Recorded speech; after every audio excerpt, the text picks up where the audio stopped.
Hello everyone, फिर से मैं आप लोगों को मोशन चैप्टर का एक नए इक्वेशन के साथ में हाजिर हूं। यहां पर मैं जो आज इक्वेशन बताने जा रहा हूं वो है s equals to U T plus half A T square. इसके पहले का जो मैं वीडियो बनाया था उसमें मैं बताया था v equals to U plus A T होता कैसे है। यदि आप नहीं देखे होंगे तो आई बटन में आप बटन को प्रेस करके वहां से आप देख सकते हो, वहां मैं लिंक दे दूंगा, है ना। चलिए शुरुआत करते हैं। ये आप लोग तो इस ग्राफ से तो परिचित होंगे क्योंकि मैं इसके पहले के वीडियो में ये ग्राफ के बारे में बता दिया था। फिर भी मैं आप लोगों को फिर से हाईलाइट कर देता हूं। ये ग्राफ में आप देख सकते हो कि ये वेलोसिटी टाइम ग्राफ है। यहां पर ये टाइम को रिप्रेजेंट करता है, जबकि यहां से सिर्फ यहां तक ये इनिशियल वेलोसिटी, मतलब इस वेलोसिटी से आपका रन कर रहा है व्हीकल। लेकिन क्या हुआ कि ये जो है यहाँ कॉन्स्टेंटली आपके वेलोसिटी में चेंजेस होता है, टाइम के अकॉर्डिंग वेलोसिटी में चेंजेस होता है।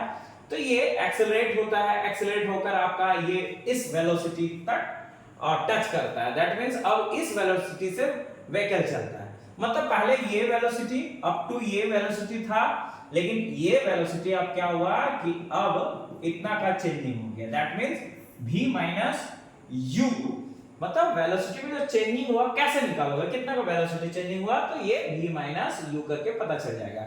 और इस वेलोसिटी यहां से यहां तक जाने में जो टाइम लगा है, देखिए ये टाइम, इस टाइम को देखिए यहां से, तो इसी को इस इक्वेशन के जरिए प्रूफ करते हैं। देखिए s का मतलब यहां पर क्या होता है ना कि जो आप डिस्प्लेसमेंट करते हो, आप जो स्ट्रेट पाथ में आप जब डिस्टेंस कवर करते हो तो उस समय यदि आप रिटर्न नहीं आते हो और एक स्ट्रेट पाथ में आप चले गए तो उस समय आपका डिस्प्लेसमेंट और डिस्टेंस सेम रहता है।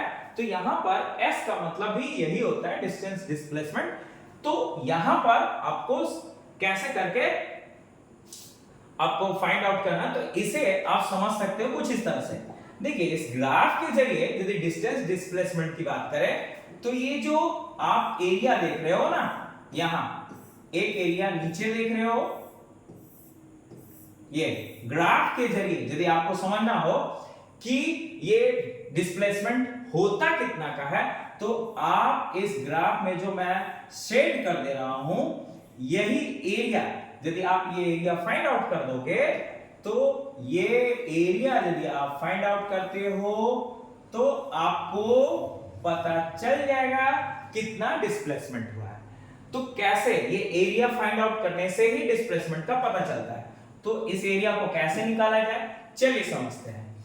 जैसे यहां पर यदि डिस्प्लेसमेंट की बात करें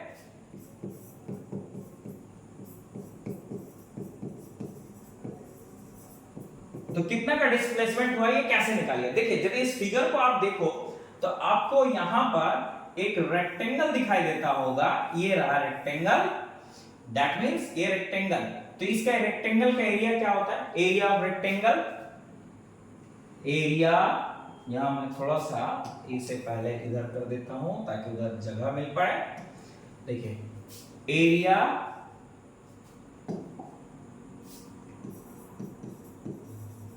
ऑफ रेक्टेंगल, क्या रेक्टेंगल का यहां नाम देखिए ए ओ सी डी, ए ओ सी डी, देखिए ए ओ सी डी प्लस दूसरा ये एरिया कवर हो गया। अब ये एरिया की बात करें तो एक ट्रायंगल है, तो यहां पर प्लस एरिया ऑफ ट्रायंगल, कौन सा triangle, E D A, E D A, E D A, ये दोनों एरिया आप निकालते हो तो आपको डिस्प्लेसमेंट पता चल जाएगा।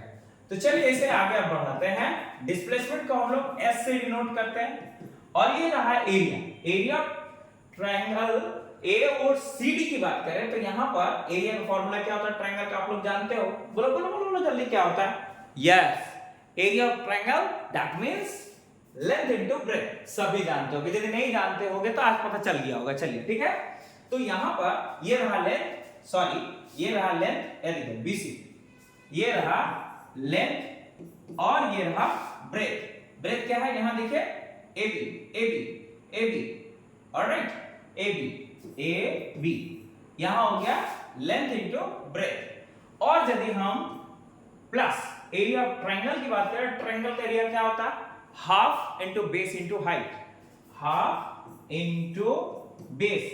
अब यदि बेस की बात करो ना, तो ये रहा एक ट्रायंगल, ट्रायंगल का ये रहा बेस AD, AD ये इसका बेस है, AD, ऑलराइट, AD बेस है। तो यहां बेस इनटू हाइट, हाइट ये हो गया ED, ED हो गया क्या, ED हो गया इसका हाइट। तो फाइनली हम लोगों को ये लाइन इसके जरिए पता चल गया, मतलब ये एरिया प्लस ये एरिया टोटल डिस्प्लेसमेंट। तो अब आगे बढ़ते हैं यहां पर S। अब देखिए जो BC का जो वैल्यू है, अब देखिए यहां BC को किससे डिनोट किया गया, ये क्या है, टाइम, तो T इनटू AB आप देखो यहां पर ये किसके इक्वल है, ये आपका इनिशियल वेलोसिटी जिसको U से डिनोट किया गया है, प्लस हाफ इनटू AD आप देखो, AD ये रहा, ये इसके पैरेलल है टाइम, तो इसे भी T से डिनोट किया गया है, इनटू ED आप यदि देखो तो ED जो है, आप यहां पर देखो ये लेंथ, जस्ट ये यही तक का लेंथ, ये लेंथ को किससे डिनोट किया गया, V माइनस U, ऑलराइट। अब इसे आप फर्दर सॉल्व करो तो S इक्वल्स टू ये मल्टीप्लाई होकर हो जाएगा UT प्लस हाफ। देखिए लगभग पहुंच रहा है, UT तक तो पहुंच गए, अब हाफ भी मिल गया। अब यहां पर जो सवाल होता है देखिए T into V minus U equal to क्या होगा, V minus U equals to क्या होगा, नहीं जानते होंगे तो आपको इसके पहले वाले वीडियो में मैं बताया था, क्या बताया था, थोड़ा याद करो आप, क्या बताया था, उसमें मैं बताया था एक इक्वेशन, उसमें आप लोगों ने क्या लिखा था, A equals to V minus U by T, ये आप देखे थे। अब आपको करना क्या है, इसको क्रॉस मल्टीप्लिकेशन करते हो, V माइनस यू को इससे मल्टीप्लाई करते हो तो ये क्या होगा, देखिए तो V minus U equals to क्या हो गया 80। अब आप लोगों को पता चला क्या है, V माइनस यू किसके इक्वल होगा 80 के, तो वही चीज आपको V माइनस यू को रिप्लेस करना है 80 में। तो फाइनली हम लोगों को वो लाइन मिल गया जिसका जरूरत था, S equals to UT plus half AT square आ गया। चलिए अब आपके लिए खुशी की बात है कि फाइनली ये सेकंड इक्वेशन भी ग्राफिकली हम लोग निकाल चुके हैं, है ना।